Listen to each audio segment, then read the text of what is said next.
Hello, good afternoon everybody. Good afternoon. Welcome to my vlog, Gabias Vlog. Ayan, for today's vlog, I'm going to clean my car. Maghigala kay when you transport someone, you need to clean up your car para hindi siya ma-discourage, no? So, yan yung gagawin natin, guys.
Ayan, tapos na po yung ating just quick clean up lang sa harap ng sasakyan dahil ayaw kong magrereklamo yung aking client na marumi yung sasakyan ko, kaya sa harap lang yung nililinisan ko kasi wala na akong oras kasi time to go to work na. Alright, bye-bye. Thank you. Don't forget to follow, subscribe my vlog. Gabias Vlog.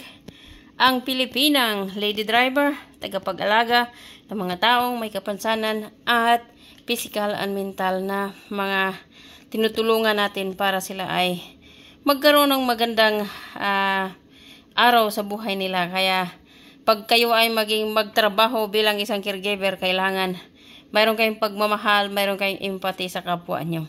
Hindi lang dahil sa mayroon kayong sahod. Importante yung pagmamahal na parang tunay nyo ng pamilya. Yan lang ang masasabi ko.